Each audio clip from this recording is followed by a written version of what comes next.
A billionaire father finds a poor little girl sleeping on a bench on Christmas Eve and asks, "Can I be your father on this special night?" What happened next is incredible. Snowflakes fell gently on the city as Victor Caldwell turned the key in his apartment lock. The silence greeted him like an old and unwelcome friend. December 24th, Christmas Eve, and the only sound was the heater struggling against a cold that seemed to come as much from outside as from within him.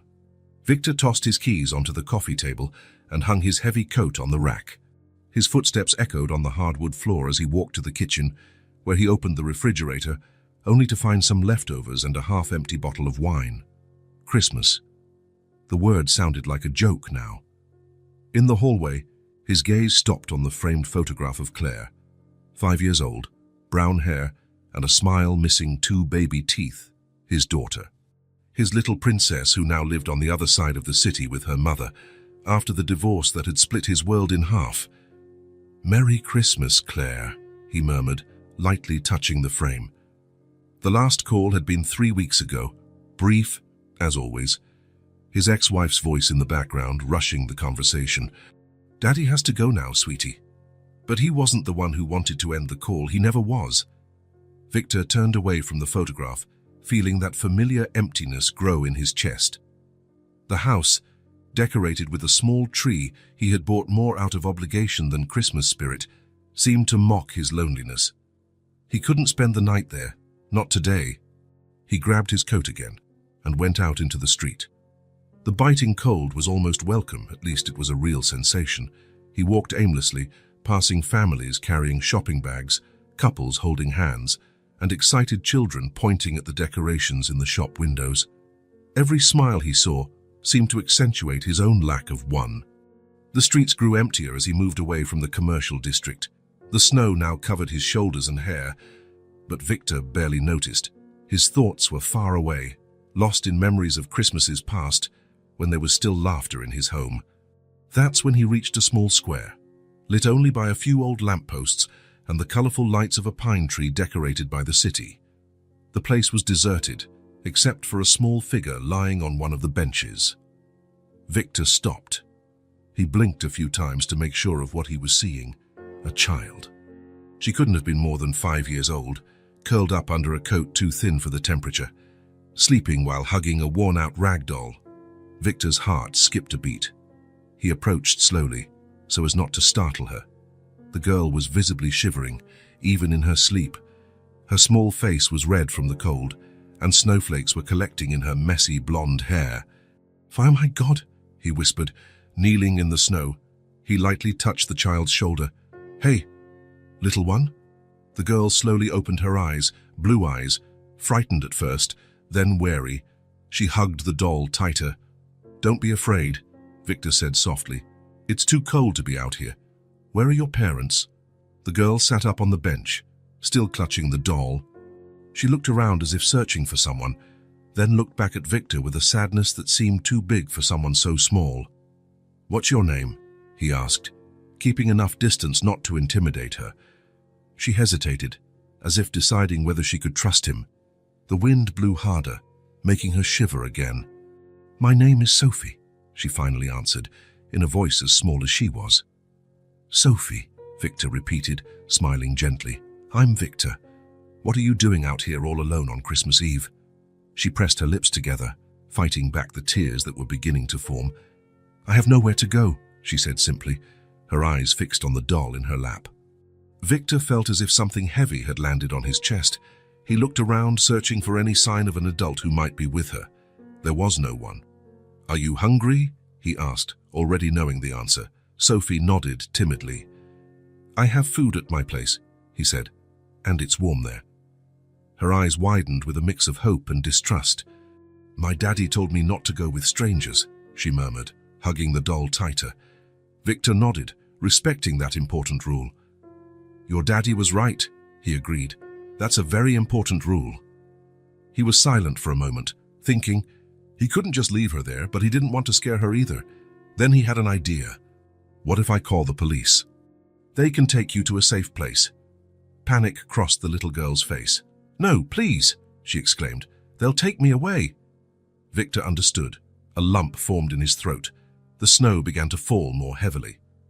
Sophie shivered violently, and Victor realized he didn't have time for deliberations. This child needed help now. "Sophie," he said softly, "I have a daughter your age.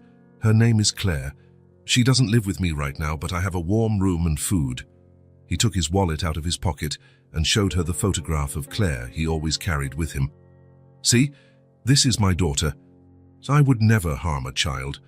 Sophie looked at the photo, then at Victor, assessing him with a seriousness that was impressive for someone so young. "I promise that tomorrow we can look for proper help for you," he continued.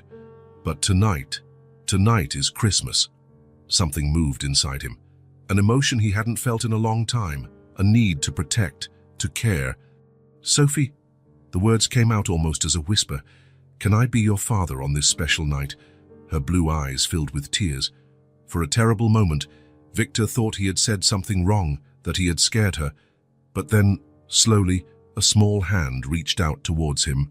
Sophie took Victor's hand, her tiny, cold fingers fitting into his. She didn't say anything, but that gesture was answer enough. Carefully, Victor took off his own coat and wrapped it around the girl, lifting her into his arms. Sophie was too light, he noted with concern. The rag doll was held firmly between them. "Let's go home," he said, feeling a strange certainty in those words. The walk back felt different. The same Christmas lights that had previously seemed to mock his loneliness now shone like guides, lighting the way through the falling snow. Sophie remained quiet in his arms, observing everything with watchful eyes, as if memorizing the route. When they reached the building, the doorman looked on with curiosity, but Victor just nodded, saying everything was fine. In the elevator, Sophie finally spoke again. "Is your house pretty?" she asked in a low voice. Victor smiled. "It's nothing special, but it's warm and safe." When he opened the apartment door, he gently placed Sophie on the floor. She took 2 steps inside and stopped, as if she didn't know what to do next. Her eyes scanned the room, observing every detail. The small Christmas tree in the corner, the simple but comfortable furniture, the photographs on the walls. "You can come in," Victor encouraged. "It's okay." Sophie moved forward with cautious steps, still clutching her doll. She stopped in front of the Christmas tree, looking at it with fascination. "It's beautiful," she whispered. Victor felt a pang in his chest. A simple tree with few ornaments that to him seemed so sad was a source of wonder for her. "I'll get you something to eat," he said, heading to the kitchen. "You can sit on the couch if you want." While heating up some soup he had in the fridge, Victor peeked at Sophie from the kitchen. She was now carefully exploring the living room, touching objects with her fingertips as if afraid of breaking them. She stopped in front of the photograph of Claire on the shelf. "Is that your daughter?" she asked, when she noticed Victor watching her. "Yes," he replied. "Claire. She's 5. "I'm 5 too," Sophie said, and for the first time, a small smile appeared on her face. Victor served the soup in a bowl and placed some cookies on a plate. He improvised a tray and brought it to the living room, where Sophie had already sat on the edge of the sofa, as if afraid to take up too much space. "Here you go," he said, placing the tray on the coffee table. "Be careful, it's hot." Sophie looked at the food as if it were a treasure. She waited for Victor to nod before she began to eat, slowly at first, then more eagerly. While she ate, Victor went to the closet and got a soft blanket. He returned and placed it next to Sophie. "To keep you warm," he explained. "So thank you," she said in a low voice, without taking her eyes off the food. Victor sat in the armchair opposite her, watching her. There were so many questions he wanted to ask, so many things he needed to understand, but he knew it wasn't the right time. Sophie needed to feel safe first.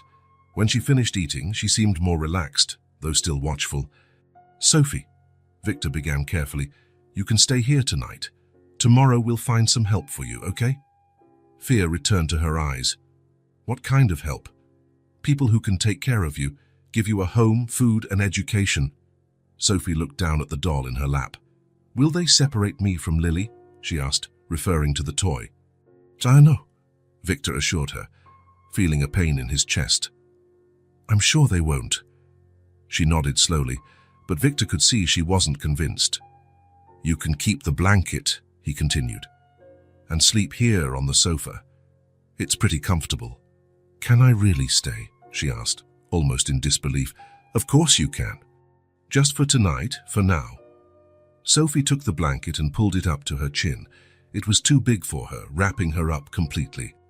"Thank you," she said again, and there was a gratitude in her voice that made Victor look away, moved. "You're welcome," he replied simply. "Get some rest. I'm right there in the other room if you need anything." Victor got up and went to his room, leaving the door ajar. He lay on the bed, fully dressed, and stared at the ceiling. What was he doing? Tomorrow he would have to take her to some authority. She would need to go to a shelter or into the foster system. He felt a pang of guilt for not calling the police immediately, but he couldn't bring himself to regret it. The thought of Sophie spending Christmas Eve in a police station was unbearable. After almost an hour, he got up silently to check on her. He stood at the living room doorway watching the sofa. Sophie had fallen asleep, still clutching her doll. Her face was softened by sleep, her breathing deep and regular.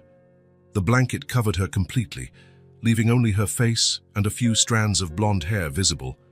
It was in that moment, watching the small figure asleep on his sofa, that Victor felt something break inside him.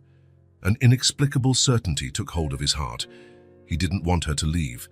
It was an absurd, irrational idea. He had known this child for only a few hours. He knew nothing about being a father to a girl who had lost everything. But as he watched Sophie sleeping peacefully, perhaps for the first time in days, Victor knew. He wasn't alone anymore, and somehow he would make sure Sophie would never be alone again either. Victor woke to the sound of light footsteps around the house. For a moment he was confused, until the memories of the previous night came rushing back. He looked at the clock, 6:30 a.m. He got up quickly and put on a robe over his pajamas. He found Sophie sitting on the sofa, already dressed, hugging her rag doll. She looked up as he entered the room. "Good morning," Victor said, trying to sound casual, as if having a child in the house was a normal thing for him. "Did you sleep well?" Sophie nodded, but said nothing. Her eyes scanned the room, as if reconfirming where she was. "Want some breakfast?" he asked. "I can make eggs, or maybe... Do you like pancakes?" "Pancakes," she replied softly, and Victor felt a small victory for getting more than a nod. In the kitchen, Victor started preparing the batter. The simple routine of measuring ingredients and mixing them helped to organize his thoughts. What should he do now? Call the police or social services? It was the right thing to do. He knew that. But the thought of handing Sophie over to strangers, watching her enter the foster system or go to a shelter, caused a tightness in his chest. "Can I help?" The small voice startled him. Sophie was standing at the kitchen entrance, the rag doll held firmly in one hand. "Of course," Victor replied, surprised. "You can sit here on this chair and help me stir the batter. What do you think?" He pulled a chair up to the counter and placed the bowl with the pancake batter in front of her, handing her a wooden spoon. Sophie climbed onto the chair and began to stir carefully. "Do you like to cook?" Victor asked, trying to start a conversation. "Sometimes I helped my dad," she replied without looking up. "Same when we had food to make." Victor felt his heart ache. He turned to get milk from the refrigerator, hiding the expression on his face. "Do you know how to make hot chocolate?" he asked, trying to keep his voice light. Sophie looked at him, a small sparkle appearing in her eyes. "With marshmallows," Victor smiled. "Unfortunately, I don't have any marshmallows. But I have cinnamon. It's good too." As the pancakes cooked on the griddle, Victor prepared 2 mugs of hot chocolate. He remembered how Claire always asked him to blow on hers first, so she wouldn't burn her tongue. The thought of his daughter brought a pang of longing. He placed the pancakes on 2 plates and sat down at the table with Sophie. He watched her carefully pick up the fork and knife, cutting small pieces with adorable concentration. "Is it good?" he asked, after she had taken a few bites. Sophie nodded, picking up her mug of hot chocolate. She held it with both hands, blowing on the surface just as Victor had done when serving it. The steam rose, forming little clouds that she watched with fascination. Victor took advantage of the quiet moment to get a better look at her in the daylight. Her blonde hair was a bit tangled, and her clothes, though not torn, showed signs of prolonged use. The thin coat she had worn the night before was hanging on the chair next to her. It wasn't enough for the cold outside. "Sophie," he began carefully, "can you tell me a little more about how you were living before we met?" She lowered the mug, staring into the dark liquid. For a moment, Victor thought she wouldn't answer. But then, in a low, trembling voice, she began to speak. "After Daddy, after he didn't wake up anymore, I was scared, very scared." Victor nodded, giving her space to continue. "I was afraid to sleep on the street, that someone would take me, or that I wouldn't wake up." The simplicity of those words hid a universe of terror that no child should ever know. Victor felt a lump form in his throat. "How did you manage on your own?" he asked carefully.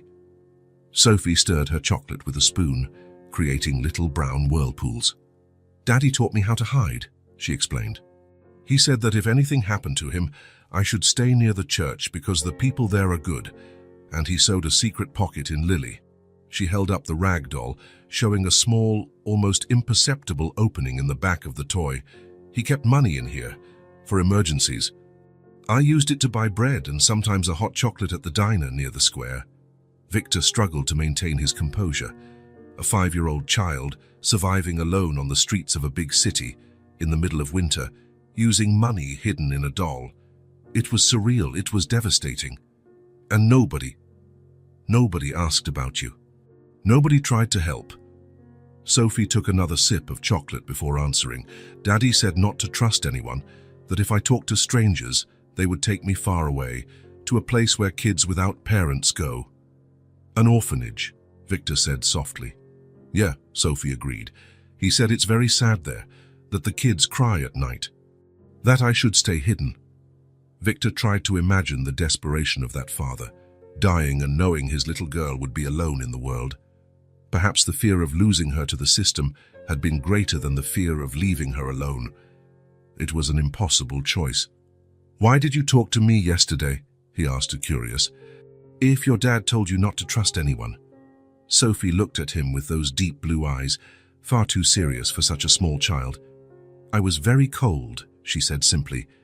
"And you showed me the picture of your daughter. Daddy said that people with kids are usually not bad." The childlike logic broke Victor's heart. He reached his hand across the table, not to touch her, but just to offer contact if she wanted it. "You did the right thing to trust me, Sophie. I promise I won't let anything bad happen to you." She didn't take his hand, but she nodded slightly. They finished breakfast in silence. Victor collected the plates and took them to the sink. His mind was racing, trying to decide what to do. The right thing would be to call social services. They would know how to proceed, find a family for Sophie, give her the proper care. But what if they didn't? What if she ended up in a place like the one her father feared, moving from foster home to foster home, never finding stability? "Dad, you have to send me away now?" The question was so quiet that Victor almost didn't hear it. He turned and saw Sophie still sitting at the table, looking at her own small hands, which were now clutching the doll tightly. "No," he replied quickly, surprising himself with the certainty in his voice. "No, Sophie, you're not leaving now." He walked to a cabinet in the living room and opened a drawer. From it, he took out a new notebook, still in its plastic wrapping, and a box of colored pencils he had bought for Claire the last time she was supposed to visit, a visit that ended up being cancelled.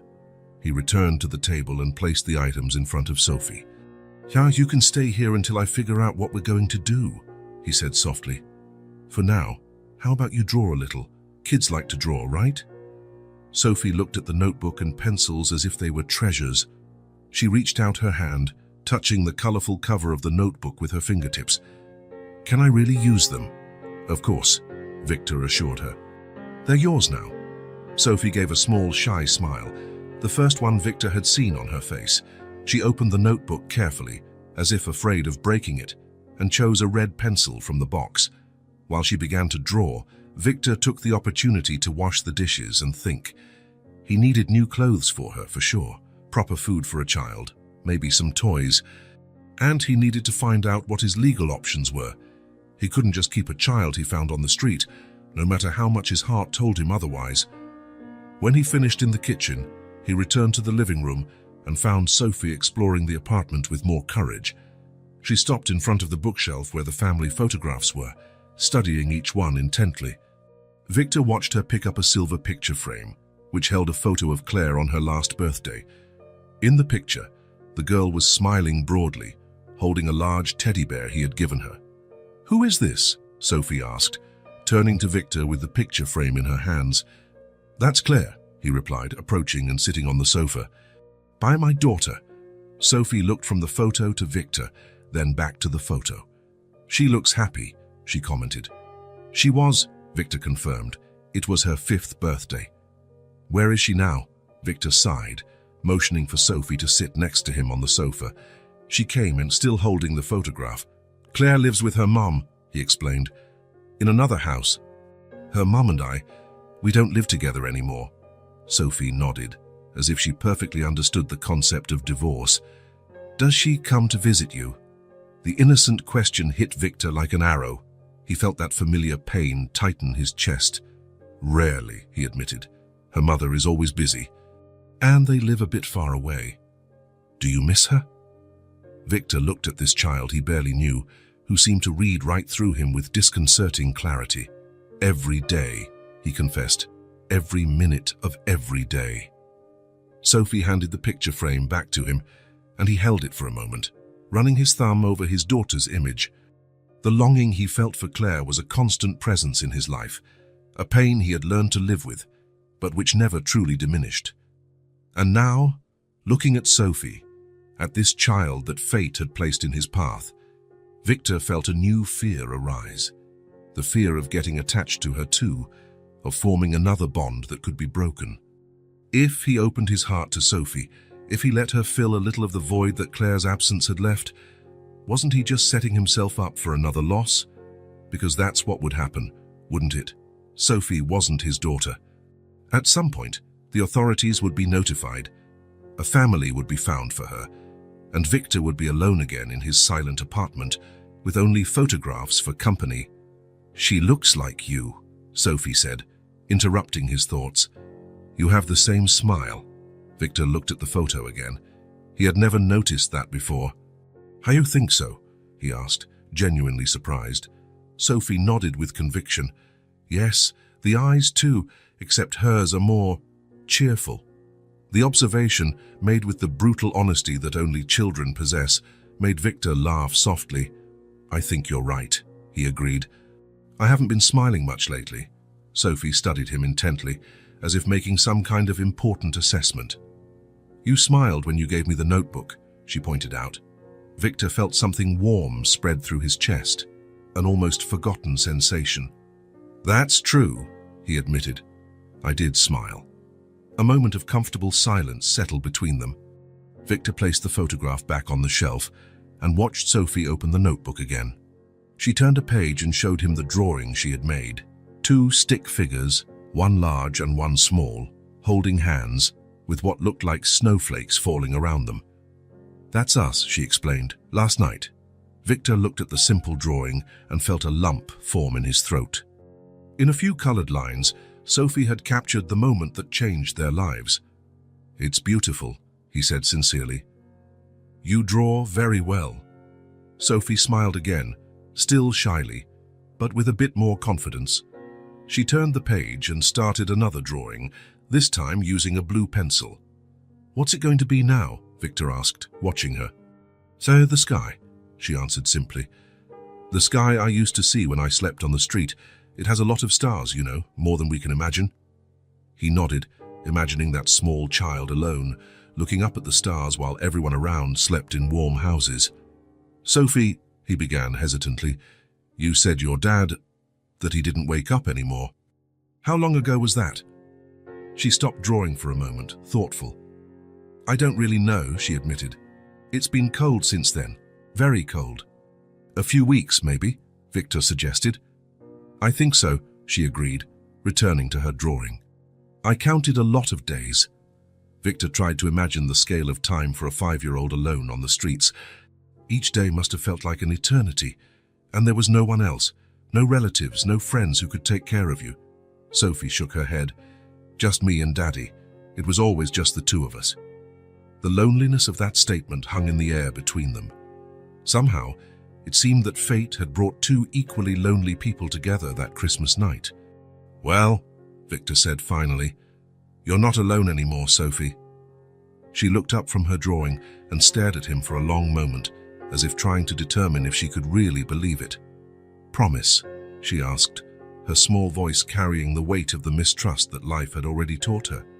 Victor knew he shouldn't make promises he might not be able to keep. He knew Sophie's future was not in his hands, that there would be procedures, authorities, decisions that were beyond his control. But looking at that child, at those eyes that had already seen too much abandonment, he couldn't stop himself.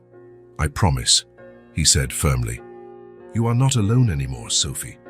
And as he said it, he felt he was also making a promise to himself that no matter what happened, he would not let that child go back to the streets, to the cold, to the fear of not waking up the next morning. Somehow they had found each other that Christmas night. And maybe, just maybe, it hadn't been a coincidence at all. 3 days had passed since Sophie entered Victor's life. 3 days that completely transformed his apartment, and without him realizing it at first, his own existence. On the morning of the 4th day, Victor woke to the sound of laughter coming from the living room. He lay there for a moment, just listening. It was a sound his apartment had not known for a very long time. He got up and, still in his pajamas, walked silently to the bedroom door. Sophie was sitting on the living room rug, surrounded by colorful drawings, chatting animatedly with her rag doll. She had dressed the doll in a small scarf that Victor didn't even remember owning. "And so, Lily," she was saying seriously, "we have to fix your hair for tea. Mr. Bear will be there, and you know how elegant he is." Victor smiled, leaning against the doorframe. Mr. Bear was a worn-out stuffed animal he had found in the back of the closet, a gift he had bought for Claire and never had the chance to give. In the last few days, he and Sophie had established a routine. In the morning, they had breakfast together. Then, while Victor worked on his computer in his small makeshift office, Sophie would draw or play quietly in the living room. They had lunch, and in the afternoon they would watch a movie or Victor would read her stories. The night before, they had made cookies together, filling the kitchen with flour and laughter. It was simple. It was ordinary. It was wonderful. "Good morning," he said finally, entering the room. Sophie looked up, her face lighting up with a smile.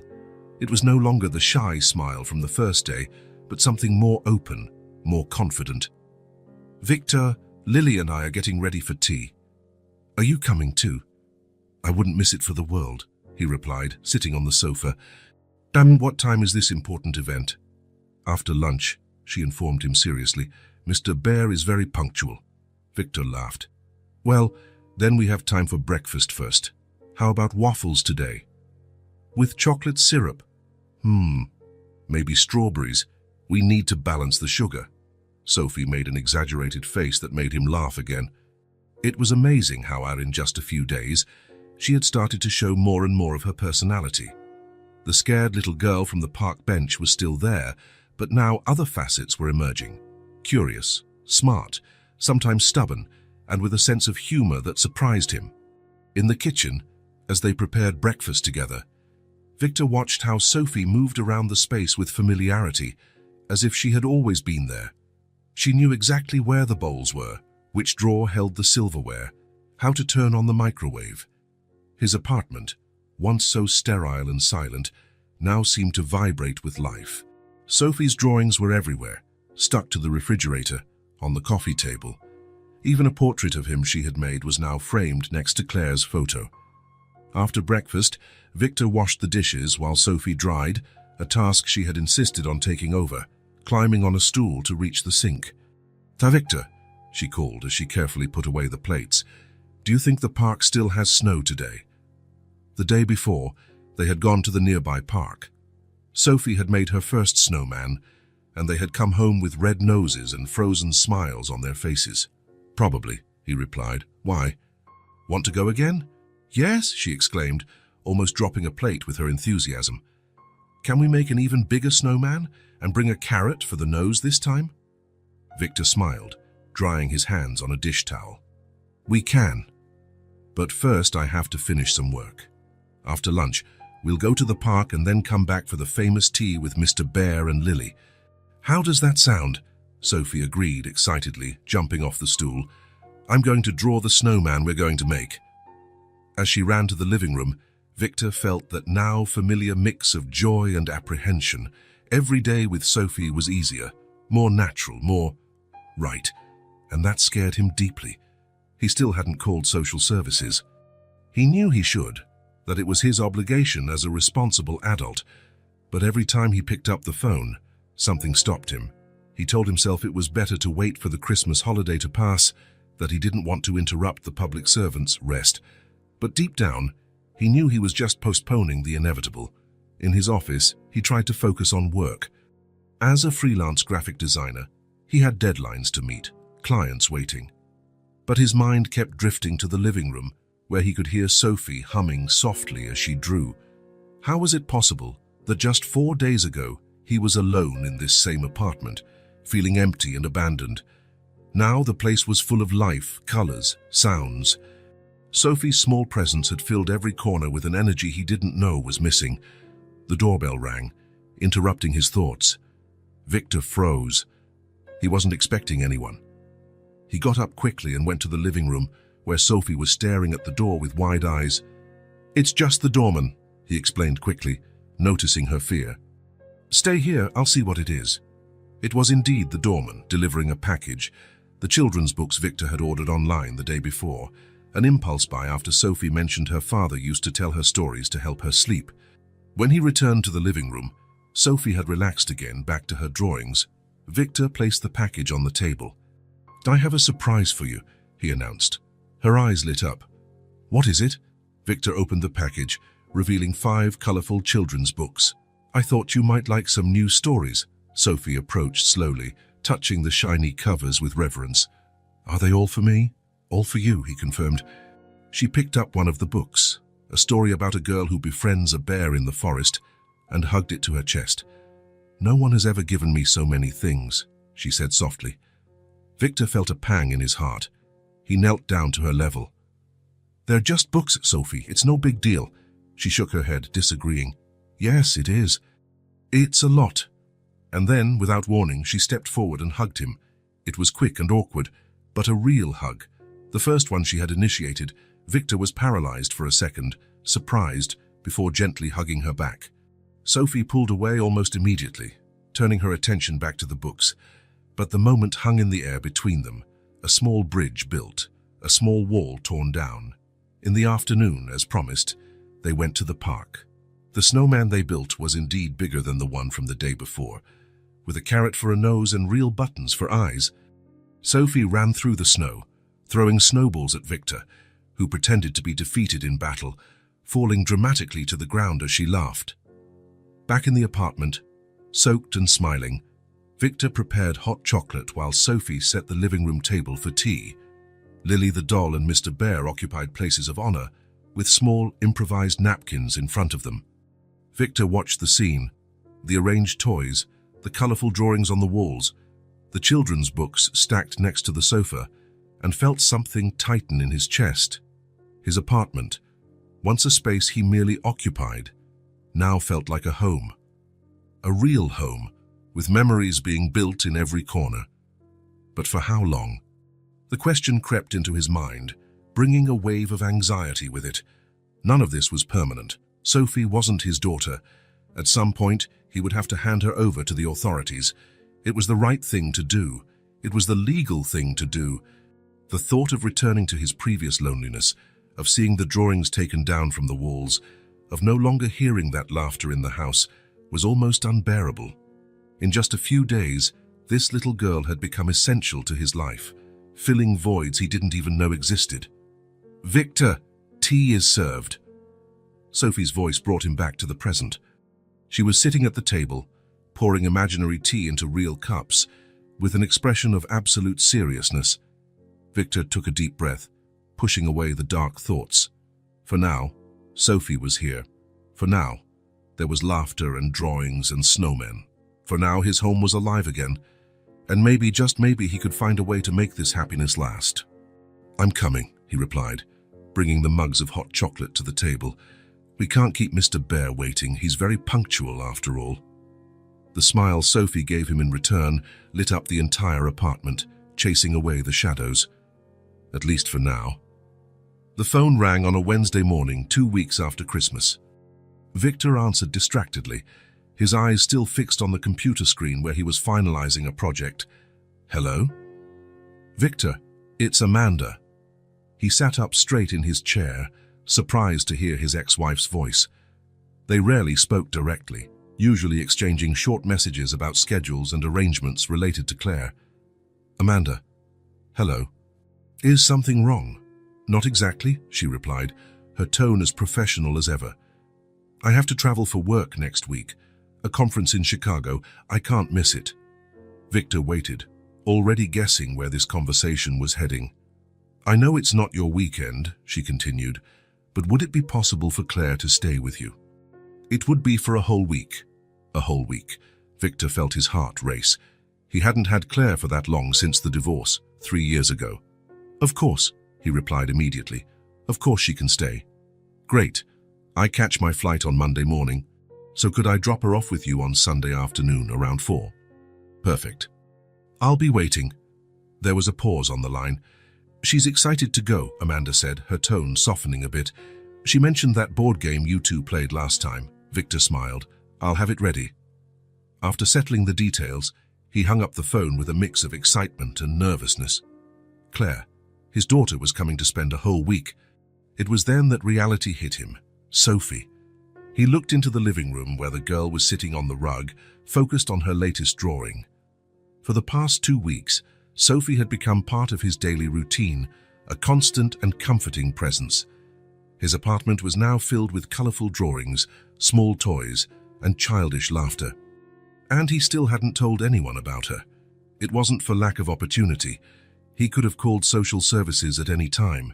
He could have explained the situation, filled out reports, started the official process. But with each passing day, the idea of handing Sophie over to strangers became harder to consider. Now, with Claire's impending visit, the situation was even more complicated.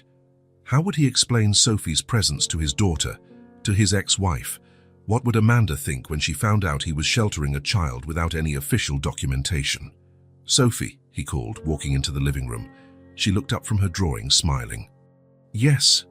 Victor sat on the sofa, thinking about the best way to explain. Remember I told you about my daughter, Claire? Sophie nodded. Victor had shown her all the pictures of Claire, told her stories about her. Sophie seemed fascinated by the idea of meeting the girl who smiled in the photographs. She's coming to spend a week here with us. She arrives on Sunday. Sophie's eyes lit up. Really? Can we play together? Will she like my drawings? Her excitement was contagious, but Victor felt a pang of worry. I'm sure she will, he replied, trying to sound confident. But, Sophie, I need to tell you something.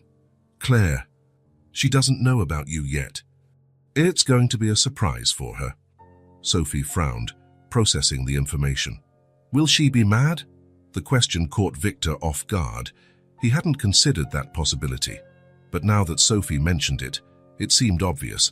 Claire had always been a possessive child when it came to him, especially after the divorce. How would she react to finding another girl in her space? No, of course not, he assured, more to himself than to Sophie. She might be a little surprised at first, but I'm sure you two will get along. You're the same age. You'll have a lot in common. Sophie didn't seem entirely convinced, but she returned to her drawing. Victor noticed that she was now drawing 2 girls holding hands, one blonde and one brunette. The following days were filled with preparation. Victor tidied up the guest room for Claire, making sure everything was just how she liked it. Sophie helped make chocolate chip cookies, Claire's favorite, and insisted on making a welcome card. On Sunday, Victor's anxiety was at its peak. He checked the apartment several times, making sure everything was perfect. Sophie seemed to have caught his nervousness, changing her outfit 3 times and repeatedly asking if her hair looked nice. At 4 o'clock sharp, the doorbell rang. They're here, Victor announced, feeling his heart race. So are you ready? Sophie nodded, though she suddenly seemed shy, partially hiding behind him as they walked to the door. Victor took a deep breath and opened it. Claire was there, a pink backpack on her shoulders, her brown hair in an elaborate braid. Beside her, Amanda, elegant as always in her expensive coat, held a small suitcase. "Daddy!" Claire exclaimed, launching herself into a hug. Victor scooped her up into his arms, feeling that familiar wave of love and longing, her scent of children's shampoo, the warmth of her small body, the way she fit perfectly in his embrace. It all made him realize how much he had missed her. "Hey, princess," he said, kissing the top of her head. "I missed you so much." It was then that Claire, still in his arms, spotted Sophie standing a few steps behind. Her eyes widened, and she pulled back slightly from the hug. "Who is she?" she asked, her voice suddenly and noticeably restrained. Victor put Claire down and turned to Amanda, who had also noticed Sophie, and was watching him with an expression that mixed confusion and something that looked like disapproval. "This is Sophie," he introduced, gesturing for the girl to come closer. "Sophie, this is my daughter Claire, and this is Amanda, Claire's mum." Sophie took a step forward, holding the card she had made. "Hi," she said shyly. "I made a card for you." Claire looked at the colourful card, then at her father, then back at Sophie, without making any move to take the gift. "What is this girl doing here?" she finally asked, her tone restrained but clearly annoyed. Victor felt the atmosphere instantly tense up. Amanda was staring at him with an expression that demanded an explanation. "Sophie is staying with me for a while," he replied, trying to keep his voice casual. "She needed some help." "Staying with you," Amanda repeated, finally breaking her silence. "Victor, can we talk for a minute? In private?" He nodded, suddenly feeling like a teenager caught doing something wrong. "Claire, why don't you and Sophie go to the living room? There are cookies in the kitchen, you can get some." Claire didn't move, looking at Sophie as if she were an intruder in her territory. "Come on, Claire," Amanda insisted gently. "Daddy and I need to talk." Reluctantly, Claire walked into the apartment, passing Sophie without looking at her. Sophie, still holding the card, followed her hesitantly. Victor closed the door and faced Amanda, bracing himself for the interrogation. "Who is she?" Amanda asked bluntly. "And please don't tell me you've adopted a child without consulting me." "It's nothing like that," Victor hurried to say. "It's complicated." He briefly explained how he had found Sophie on Christmas Eve, her situation of abandonment, the decision to temporarily shelter her. Amanda listened to him with an increasingly incredulous expression. "Victor, this is insane. You can't just pick a child off the street and decide to keep her. There are procedures, laws. You should have called social services immediately." "I know," he admitted, "but it was Christmas and she was so scared. Then it just happened so naturally. She adjusted so well." "Naturally?" Amanda shook her head. "None of this is natural. You have no idea about this child's history, who her parents were if anyone is looking for her." "Her father died," Victor defended himself. "She was alone." "And you took the word of a 5-year-old child," Amanda sighed, running a hand through her perfectly styled hair. "Look, I'm not going to argue about this now. I have a plane to catch tomorrow. But when I get back, we're going to have a serious talk about this, and you should call the authorities as soon as possible." Victor knew she was right, but something inside him rebelled against the idea. "She'll be fine here. She's not bothering anyone." Amanda glanced into the apartment, where they could see the two girls in the living room, clearly uncomfortable, sitting as far apart from each other as possible. "Are you sure about that? It looks like Claire isn't too happy with the arrangement." Victor followed her gaze, feeling a pang of concern. "It's just surprise. They'll get used to each other." Amanda didn't seem convinced, but she checked her watch and sighed. "I have to go. Claire's documents are in the suitcase, along with her allergy medication and the list of emergency contacts." "I know how to take care of my daughter, Amanda," Victor said, a touch of irritation in his voice. "I know you do," she replied, softening her tone, "but now you have 2 children to care for, and one of them is practically a stranger." She approached the living room door. "Claire, come say goodbye." Claire ran to her mother, hugging her tightly. "Are you sure you have to go, Mommy?" Amanda knelt, fixing her daughter's bangs. "I do, sweetie. But it will be fun to stay with Daddy. And when I get back, maybe we can take that trip to the zoo you wanted." Claire nodded but didn't seem enthusiastic. Amanda kissed her forehead, then stood up and looked meaningfully at Victor. 1 week. Take good care of her. I always do, he replied. After Amanda left, a strange silence fell over the apartment. Claire remained near the door, looking at Victor as if expecting an explanation. Sophie stood in the middle of the living room, still holding the card, looking smaller and more vulnerable than ever. Well, Victor said, trying to sound cheerful, how about that game we played last time, Claire? I set up the board yesterday. Who is she? Claire repeated, ignoring the suggestion. Why is she here? Victor approached, kneeling to his daughter's level. Sophie is staying with me for a while because she needed help. She doesn't have a family right now, and I'm taking care of her. Claire frowned, like she's your daughter. The question caught Victor off guard. That was exactly what had been happening, he realized. For the past 2 weeks, he had been caring for Sophie as if she were his daughter. Not exactly, he answered carefully. I'm just helping, like when we help people who are in need. Claire looked at Sophie, who remained motionless in the middle of the room. Taya, but this is my place, Claire said, quiet enough for only Victor to hear.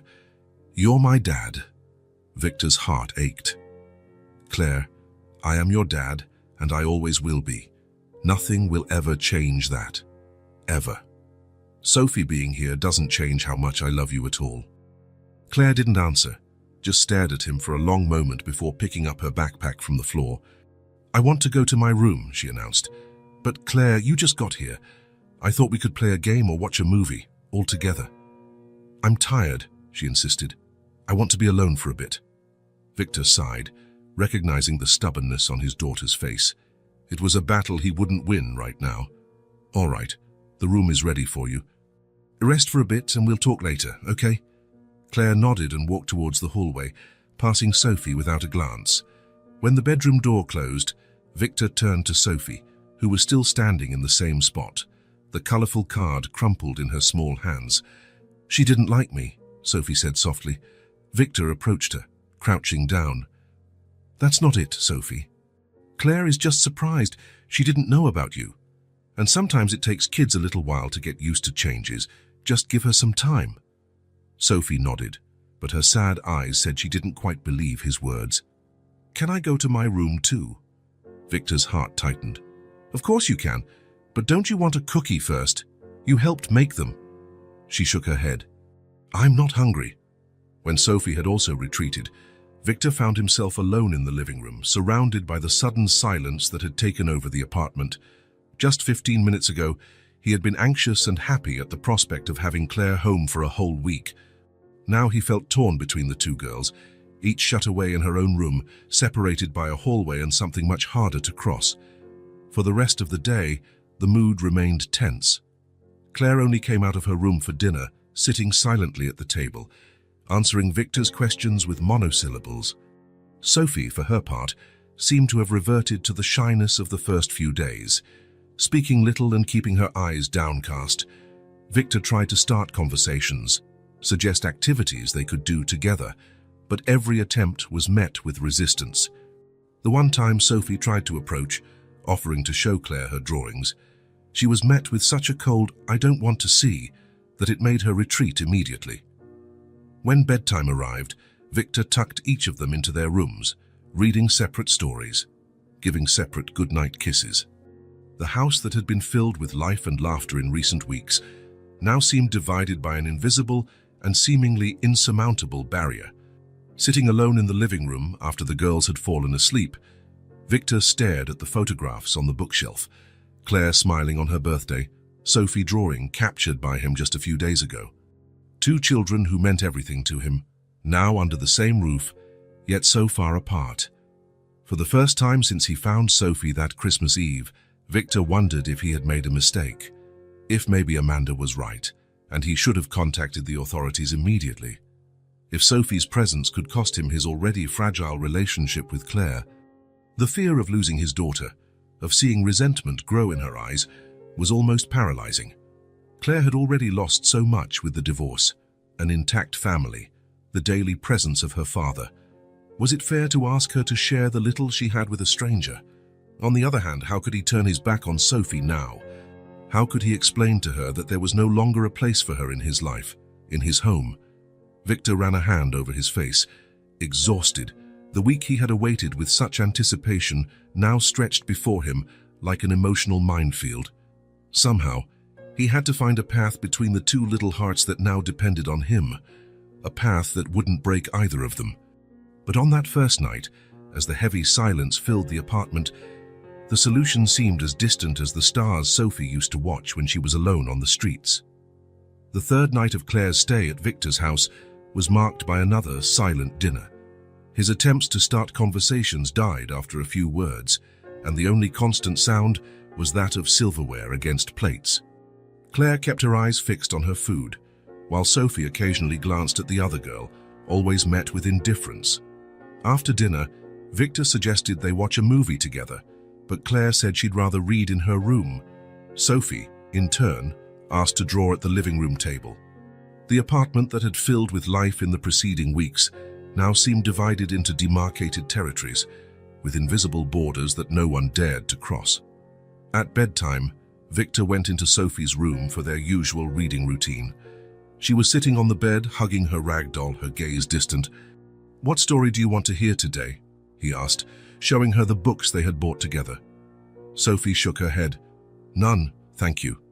Victor sat on the edge of the bed, worried by this unusual response. Sophie loved story time. "Is everything okay, Sophie?" She nodded, but her eyes told a different story. You know," Victor began carefully, "sometimes it takes time for people to get to know each other. Claire just needs to get used to the idea of sharing her dad."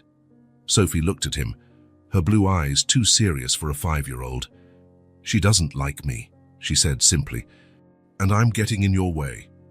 "You're not getting in the way of anything," Victor assured her, placing a hand on hers. "Claire is just adjusting. She's not used to sharing this space. Like when Daddy and I had to share our spot on the street with other people," Sophie said thoughtfully. "Sometimes it was hard." Victor's heart ached. The comparison, made with such innocence, revealed a deep understanding of the situation. "It's a little different," he said gently. "But yes, changes can be hard." Sophie was silent for a moment, stroking the patchy hair of her doll. "Victor," she began hesitantly, "what's going to happen to me when Claire leaves?" The question caught him off guard. It was something he had been constantly thinking about, without reaching a conclusion. "Well, we'll go on as before," he replied, trying to sound confident. "We'll make cookies, draw, read stories. And when her mom comes back, she didn't like me either." Victor sighed. It was true that Amanda had shown concern, even disapproval, about Sophie's presence. She had promised to revisit the subject when she returned, likely insisting that he contact the authorities. "Don't worry about that now," he said, trying to push away his own concerns. "We'll take it one step at a time, okay?" Sophie nodded, but she didn't look convinced. Victor kissed her forehead and tucked the blanket around her. "Good night, Sophie. Tomorrow will be a better day, you'll see." "Good night, Victor," she replied, closing her eyes. He left the room feeling the weight of the situation on his shoulders. After checking that Claire was already asleep, he went to his own room, physically and emotionally exhausted. His sleep was restless, full of confusing dreams where he ran through snow-covered streets, searching for something he couldn't find. Sometime in the early morning, he woke with a start, with the uneasy feeling that something was wrong. He looked at the clock, 5:17 am. The house was silent, as one would expect at that hour. Still, he got up to check on the girls. First, he went to Claire's room. He opened the door slowly and saw his daughter sleeping peacefully, her brown hair spread over the pillow. He closed the door carefully and went to the room next door. Sophie's bedroom door was ajar. Victor pushed it open slowly, expecting to find the girl asleep like Claire. The bed was empty. For a moment, he thought she might have gone to the bathroom, or perhaps to the kitchen for a drink of water. But something about the perfectly made bed made his heart race. "Sophie," he called softly, entering the room. It was then he noticed the small backpack they had bought together, where she kept her treasures, her favorite drawings, the colored pencils, a few small toys, was not in its usual place. The rag doll, Lily, which never left her side, was also gone. And on the pillow, a folded piece of paper. Victor picked it up with trembling fingers and opened it. There, in large, clumsy letters, written in blue-colored pencil, was a simple message. "Thank you for everything. I will never forget." The world seemed to stop for a second. Sophie was gone. The girl he had found alone on a Christmas night, who had filled his home with life and color, who had become so important in such a short time, had disappeared back into the night. "No, no, no," Victor murmured, running to the living room. He frantically searched for any sign of Sophie, but only found more absence. Her coat wasn't on the rack. The little shoes they bought together weren't in the entryway. The front door was unlocked. She must have turned the handle very carefully so as not to make a sound. Victor rushed back to Claire's room and turned on the light. "Claire," he called, shaking her gently. "Claire, wake up." She opened her eyes, confused by the abrupt awakening. "Dad, what's wrong?" "Sophie's gone," he said, his voice tense with worry. "She's run away." Claire sat up in bed, rubbing her eyes. "Run away? Where to?" "I don't know," he replied, already grabbing a coat from her closet. "But we have to find her. It's cold outside, and she's just a little kid. Get dressed, quickly." To his surprise, Claire didn't protest. She got up immediately and started putting on warm clothes over her pajamas. In a few minutes, they were both ready to leave. In the elevator, Victor tried to think where Sophie might have gone. The city was big and dangerous for a 5-year-old alone, especially in the dark. "Where do you think she went?" Claire asked as they ran through the lobby. "I don't know for sure," Victor replied, stopping to ask the doorman if he had seen a little girl leave. The negative response only increased his worry. "Maybe she went back to where I found her, or to the church she mentioned once." They went out into the street, greeted by the biting early morning air. The sky was still dark, with only a faint hint of light on the horizon. The streets were practically deserted. "This way," Victor said, pulling Claire by the hand. "Let's check the square first." They walked hurriedly along the sidewalks covered in a thin layer of snow, their rushed footsteps echoing in the silence. Victor kept his eyes peeled, scanning every alley, every dark corner, fearing what he might find, or not find. "Why did she run away?" Claire finally asked, breaking the silence between them. Victor hesitated. The question was simple, but the answer was too complex to explain at that moment. "I think she felt unwanted," he answered at last. Claire was silent for a few moments, only the sound of their quick footsteps filling the air. "Because of me?" she then asked, her voice small. Victor looked at his daughter, surprised by her perception. "It wasn't your fault, Claire. It's a complicated situation for everyone." They arrived at the square where it had all begun. Victor ran to the bench where he had found Sophie that Christmas night, but it was empty. Disappointment tightened his chest. "She's not here," he murmured. "Where do we go now?" asked Claire, her breath forming small white clouds in the cold air. Victor tried to think. Sophie had mentioned a church a few times, a place where she sometimes got food and shelter. "Let's try the church," he decided. "It's a few blocks from here." They resumed their walk, now heading towards the city center. The dawn light was beginning to tinge the sky a pale blue, making the search a little easier. Victor called out Sophie's name from time to time, his voice echoing in the empty streets. "Dad?" Claire said after a few blocks, her voice hesitant. "Can I ask you something?" "Of course," he replied, still scanning every corner with his eyes. Do you like Sophie more than me now?" Victor stopped abruptly, turning to face his daughter. Her eyes, so much like his car, were full of insecurity. "Claire," he said, kneeling to her level, "how could you think that?" She shrugged, avoiding his gaze. "You seem so happy with her. You have her drawings all over the house. You have inside jokes I don't get, and you—" She hesitated. "You seem different. Happier than when you're with me." Her words hit him like a punch.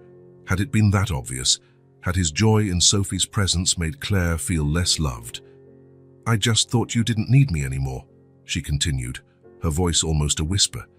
Victor took her hands, feeling how cold they were.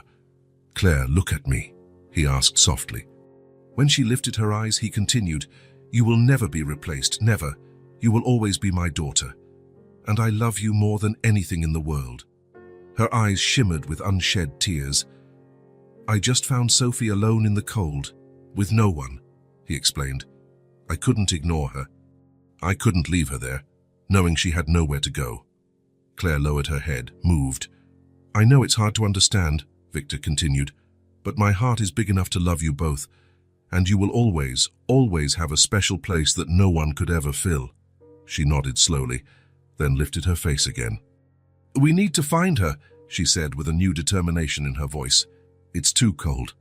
Victor smiled, proud of the maturity he saw emerging in his daughter. He stood up, and together they continued the search. The church finally appeared ahead, an old stone building with a steeple that stood out against the brightening sky. The main gate was closed, but there was a small side garden with benches, and there, sitting on one of those benches, was Sophie, hugging her rag doll, her small backpack beside her, her face red from the cold. "There!" exclaimed Claire, pointing. Victor felt a relief so immense it almost left him breathless. They ran towards the garden. "Sophie!" he called out. The girl raised her head, startled. For a moment, Victor feared she might try to run again, but she remained seated, watching them approach with wide eyes. "Victor?" she said, sounding surprised and confused. "Claire?" Victor knelt before her, ignoring the snow that soaked his pants. "You had us very worried," he said, his voice a mixture of relief and tenderness. "Why did you run away like that?"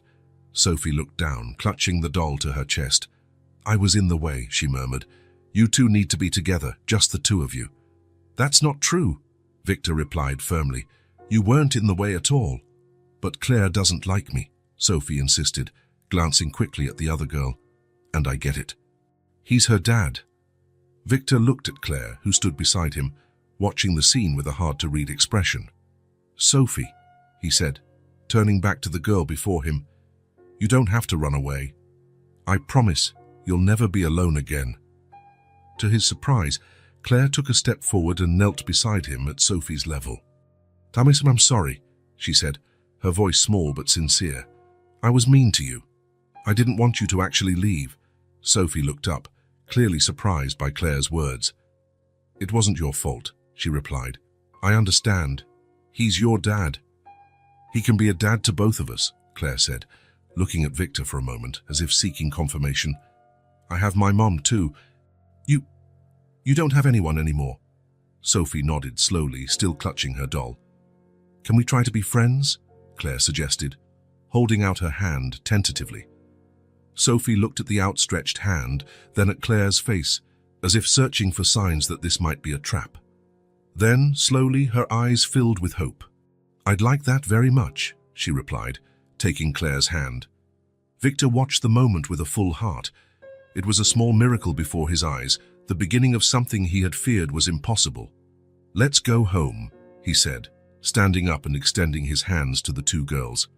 "It's cold out here." Claire and Sophie stood up, each holding one of his hands. Victor helped Sophie put her backpack on, and together they started walking back to the apartment. "Can we have hot chocolate when we get there?" Sophie asked shyly. "With whipped cream," Claire added. "Dad makes the best hot chocolate with whipped cream." "And cinnamon," Sophie completed. "Cinnamon?" Claire made a face. "I've never tried it with cinnamon." "It's really good," Sophie assured her. "I can show you." Victor walked between them, listening to the start of a real conversation between them for the first time. It was hesitant, cautious, but it was a beginning. A small step on a journey that he knew would not be easy. But as they headed home under the soft light of dawn, the two girls holding his hands, Victor felt a certainty grow in his heart. Somehow, they would find a way together. Somehow, this strange, improvised family that fate had brought together would find its own way to fit. The rising sun painted the sky in pink and gold, promising a new day. And maybe, Victor thought, a new beginning for all of them as well. The days following Sophie's escape brought a surprising transformation. The apartment, once divided by uncomfortable silences, now echoed with childish laughter. It was as if the ice had completely melted. Claire, after that early morning when she helped search for Sophie, seemed to have changed. The realization that the other girl could actually disappear had awakened something in her, a greater understanding of what it meant to share, of what it meant to have someone truly in need of her father. "Can I see your drawings?" Claire asked the next morning, sitting next to Sophie on the living room rug. Shyly, Sophie showed her creations. Claire examined each one with genuine attention. "They're beautiful. You draw so much better than I do." Sophie's face lit up at the compliment. "I can teach you if you want." It was the beginning of a true friendship. The activities they once did separately, they now did together. Drawing, watching movies snuggled on the couch, building forts with sheets and pillows. Victor watched this transformation in awe. Soon the girls were inseparable. Claire had even insisted that Sophie sleep on a mattress next to her bed, like a sleepover that never ends. At night, Victor could hear them whispering and giggling long after bedtime. "Don't you think I can come visit you after I leave?" Claire asked one night, her voice floating down the hallway to where Victor was making tea in the kitchen. "You'll want to." Sophie's voice sounded surprised. "Of course, you're my friend now." Victor smiled, feeling a huge weight lifted from his shoulders. What had seemed impossible a few days ago was happening naturally. His daughter and Sophie were forming a genuine bond. Meanwhile, he finally gathered the courage to call social services. The conversation was long, with explanations about how he found Sophie and why he took so long to report the case. The social worker on the other end of the line was surprisingly understanding, but made it clear that the process would not be simple. Home visits, background checks, psychological evaluation, all of that will be necessary, she explained. And we will need to find or issue documents for the child. "Are you sure you want to go down this path, sir?" "Absolutely," Victor replied without hesitation. The last day of Claire's visit arrived faster than anyone wished. Amanda would be returning from her trip in the afternoon, and a bittersweet atmosphere hung over the apartment. The girls savored every minute as if it were their last, which, in a way, it was. Together, they had built an elaborate fort in the living room, decorated with Sophie's drawings and lit by a small lantern. From inside, Victor could hear whispers and laughter, plans for future games, and promises not to forget each other. "You're going to keep living with my dad, right?" Claire's voice asked. There was a short pause before Sophie replied, "I hope so. He likes you a lot. You can tell by the way he smiles when you're around." Victor felt something tighten in his chest upon hearing that. It was true. Sophie had brought back a joy he hadn't felt in a long time. The doorbell rang promptly at 3 in the afternoon. Amanda was as elegant as ever in her travel suit, her hair perfectly coiffed despite the flight. "How was the conference?" Victor asked, trying to keep the conversation casual. "Productive," she answered briefly. Lowering her voice, she added, "And how were things here? With the situation?" Before Victor could answer, laughter came from the living room. Amanda raised her eyebrows in surprise and walked in that direction. What she found was clearly not what she expected. Claire and Sophie were sitting side by side on the rug, drawing together on a large sheet of paper, completely absorbed in their task. "Mommy!" Claire exclaimed upon noticing her mother's presence. She stood up and ran to hug her. Amanda hugged her back, but her eyes were fixed on Sophie, who was now standing up shyly. "Hello," the girl said politely. "I'm Sophie." "I know who you are," Amanda replied, her tone cautious but not hostile. She turned to Claire. "Did you have fun with Daddy?" "It was the best weekend ever," Claire smiled broadly. "Sophie and I did so many things together." "Want to see our fort?" Amanda cast a surprised glance at Victor before being dragged by her daughter to see the sheet fort in the corner of the room. "Did you two build this yourselves?" she asked, clearly impressed. "Sophie had the idea for the lights. She's very creative." Victor watched as Amanda processed this information. It was clear she had expected to find a resentful Claire, not an excited child talking about her new friend. "Your drawings are very beautiful," Amanda said finally, addressing Sophie. "Thank you," the girl replied with a small smile. "Claire taught me how to draw flowers, and Sophie taught me how to draw people better," Claire added, showing a drawing with 4 figures. "Look, Mommy, it's our family. Me, you, Daddy, and Sophie." A momentary silence hung between the adults. Victor and Amanda exchanged significant glances, a silent conversation passing between them. "So it's very nice," Amanda said at last, "but we need to go. You have school tomorrow." Claire's face fell. "Already?" "Yes, sweetie. Go get your things." While Claire went to get her backpack, Amanda approached Victor. "Have you spoken to social services?" she asked in a low voice. "Yeah," he confirmed. "The first visit is scheduled for next week." Amanda nodded, looking relieved. "And what do you plan to do?" Victor took a deep breath. "I want to adopt her, Amanda." She didn't seem surprised. "I figured as much."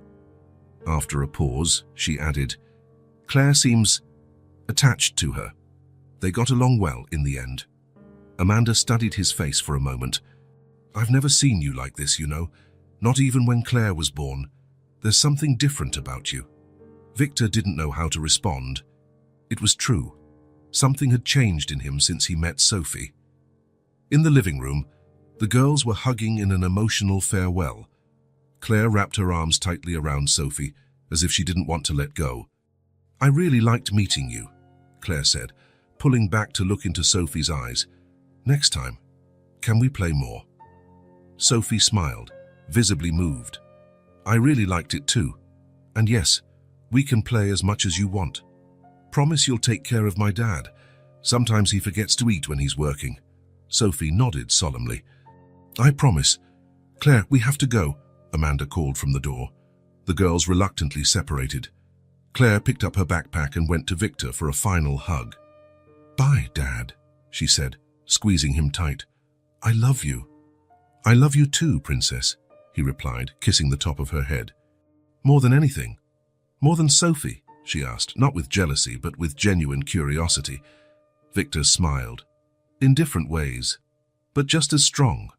Like having two favorite ice cream flavors at the same time." Claire seemed satisfied with the answer. "I think I get it." Amanda picked up Claire's suitcase and headed for the door. "I'll call to see how things are going," she said to Victor, with a look that communicated more than her words. They went down to the sidewalk together.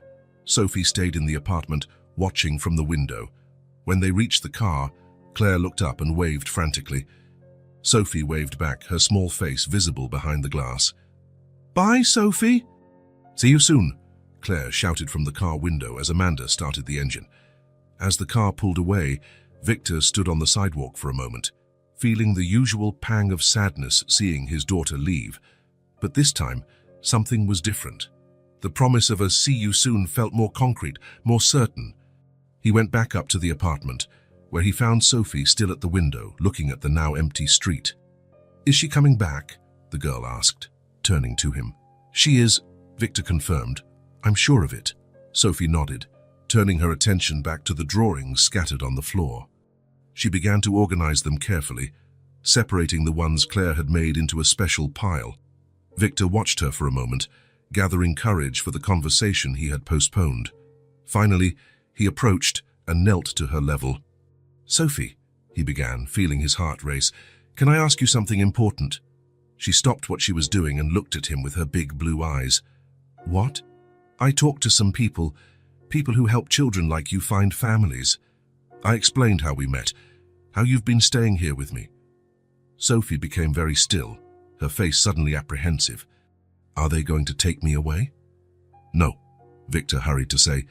"Not if you don't want to go. In fact," he took a deep breath, finding the courage to ask the question that would change their lives forever.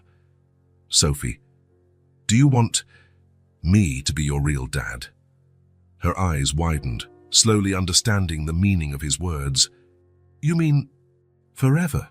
she whispered, as if afraid that speaking too loudly might break the spell. Victor nodded, smiling gently. "Forever, legally, officially. I would be your father, and you would be my daughter. This would be your home, permanently." Sophie's eyes filled with tears. For a terrible moment, Victor feared he had made a mistake, had presumed too much. But then, without warning, she threw herself into his arms, hugging him with all the strength her small body possessed. "Yes," she said between sobs, her tears wetting his shirt. "Yes, thank you so much." Victor hugged her back, feeling his own tears begin to fall. They stayed like that for a long time, a perfect moment of pure connection, of promise of a family being formed. In the weeks that followed, the adoption process was initiated. There were bureaucratic complications, of course, Sophie's lack of documentation, the unconventional circumstances of their meeting all created obstacles, but Victor was persistent. He met with lawyers, filled out forms, went through interviews and evaluations. The home visits from the social worker became frequent, and each time she seemed more impressed by the bond between Victor and Sophie. 2 months later, in a small courtroom, the judge finally banged the gavel. The adoption was officially completed. Sophie was now, in the eyes of the law, Sophie Caldwell, Victor's daughter. That night, when they returned home, Victor had a surprise for Sophie. For the past few weeks, while the adoption process was underway, he had been secretly working on renovating one of the rooms in the apartment. "I have something to show you," he said, leading her down the hall. He opened the door that was once his office. The space had been completely transformed. The walls, once white, were now a soft blue. There was a new bed with a star-patterned quilt, a small desk, and most especially, a custom-built shelf to display her drawings. "This is your room," Victor said. "All yours."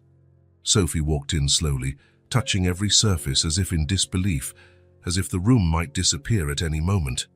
"It's so beautiful," she whispered. "Do you really like it?" he asked, anxious for her reaction. "It's perfect," she replied, turning to him with eyes shining with happiness. "That's the most beautiful room in the world." Victor smiled, feeling that now familiar wave of paternal love that Sophie awakened in him. "Welcome home, Sophie Caldwell," he said softly. She came over and took his hand, looking around the room at her place in the world. "I'm home," she repeated, as if testing the words, as if finally believing them. "I'm home." 6 months passed since Sophie officially became a Caldwell. The harsh winter had given way to spring, and now summer filled the days with light and warmth. Victor's apartment, once so quiet and empty, now pulsed with a peaceful, lively routine. In the mornings, Victor would make breakfast while Sophie set the table, a task she had claimed as her own. She folded the napkins carefully, placed the silverware in perfect order, displaying a surprising sense of organization for a 5-year-old. "Juice in the blue cup or the red one today?" she would ask seriously, as if it were a decision of the utmost importance. "Surprise me," Victor would reply, smiling as he watched the concentration on her face. Afternoons were filled with trips to the park, visits to the library, or simply hours of drawing at the living room table. Sophie had a natural talent for art, and Victor had framed several of her drawings, displaying them around the apartment. The house, which once reflected only his personality, now told both of their stories. On weekends, Claire often came to visit. The two girls had developed a true friendship, building forts around the house, inventing complex stories with their toys, and whispering secrets that Victor pretended he wasn't trying to overhear. Amanda, surprisingly, had become an ally. After the adoption was finalized, she gifted Sophie a set of professional colored pencils for the artist of the family. The simple gesture meant more than 1,000 words. On that summer afternoon, Victor was organizing some photographs. One in particular caught his eye, taken during Claire's last birthday. It showed him sitting on the sofa with the two girls, one on each side. All three faces were smiling at the camera, Claire making bunny ears behind Sophie's head, who was laughing carefree. It was the perfect image of a family, unconventional perhaps, but undeniably real. Victor got up and placed the framed photograph on the living room shelf, right next to the old photo of Claire. The two moments side by side told a story of transformation, of a void filled, of loneliness overcome. For a moment, he just looked at the images, remembering the lonely man he had been that Christmas Eve, the constant sense of loss that accompanied him, the emptiness that seemed impossible to fill. How could life change so much in such a short time? How could a chance meeting on a cold night completely rewrite his story? The sound of the phone interrupted his thoughts. Victor answered, immediately recognizing the excited voice on the other end. "Hi, Dad, it's Claire." "Hi, Princess," he replied, smiling as he heard his daughter. "Everything okay over there?" Everything's great. Mom is taking me to buy new school supplies. How's Sophie? Victor looked into the living room, where Sophie was lying on her stomach on the rug, surrounded by sheets of paper and colored pencils, completely absorbed in her latest drawing. She's good. She's drawing. What's she drawing now? Another family portrait. Victor smiled. Sophie's favorite theme was always the three of them, sometimes in a park, sometimes at home, sometimes in imaginary places. Each drawing was a new version of the same happy story. I'm not sure. It seems to be something with a lot of trees. Tell her I'm keeping all the drawings she gave me last visit. I miss her so much already.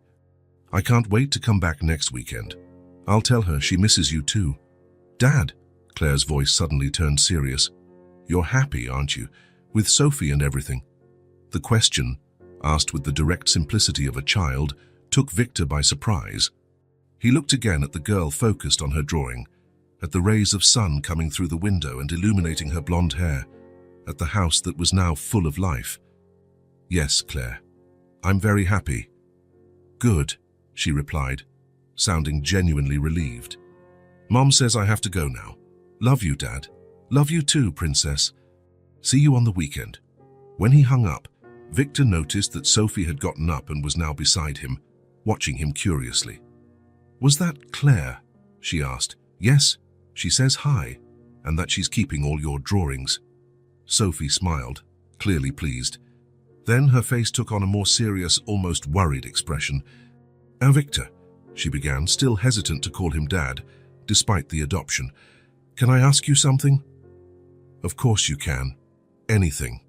She twisted the hem of her shirt between her fingers, a gesture Victor had come to associate with nervousness. Will I get to go to school? A real school, like Claire? The question caught him off guard. With everything that had happened, the adoption process, adjusting to a new life, building a routine, the issue of Sophie's formal education had taken a back seat. Victor knelt to her level, gently stroking her hair. Yes, you will. After the summer break, I'll enroll you in the same school as Claire, if you'd like. Sophie's face lit up instantly. Her eyes, so serious most of the time, filled with an almost palpable hope. I've always dreamed of going to school, she said softly, as if revealing a precious secret. Daddy used to say that one day, when we had a house, I would go to school. He said I would be very smart. Victor felt a lump in his throat. It was easy to forget everything Sophie had been through, how difficult life had been for her before. The little girl before him, who worried about setting the table perfectly and arranged her colored pencils by shade, had known a kind of suffering that children should never experience. You are already very smart, he assured her, holding her small hands in his. And you're going to love school. We'll buy your supplies, your backpack, everything you need. Can I have a lunchbox with stars on it? She asked, her voice full of hope. Of course you can, Victor laughed. The prettiest one we can find. Sophie smiled, that smile that had become more and more frequent in recent months, free from the fear and mistrust that once accompanied it. Thank you, she said simply, before returning to her drawing on the rug. Victor stood there for a moment, watching her. Then he walked to the shelf and looked again at the newly framed photograph. Him sitting between his two daughters, the unlikely family that fate had built. He took a deep breath, feeling a certainty settle in his chest, calm and solid as a rock. The emptiness that had followed him for so many years was finally gone. He wasn't alone anymore. He would never be alone again. The loneliness that had consumed him that Christmas Eve now seemed like a distant memory, almost belonging to someone else. In its place was this new life, full of colorful drawings, excited phone calls, plans for the future, and the sound of little footsteps around the house. Victor walked back to the living room and sat on the sofa, picking up one of the children's books that were now always nearby. Sophie looked up from her drawing and smiled at him. That smile that had changed everything. Yes, Victor thought, this was just the beginning. The beginning of something beautiful that would continue to grow and flourish in the years to come. And he couldn't wait to see what the future held for his family. He was not alone anymore. If this story touched your heart, subscribe to the channel and turn on notifications so you don't miss the next ones. Leave a like because it helps this story get recommended to more people. See you in the next story.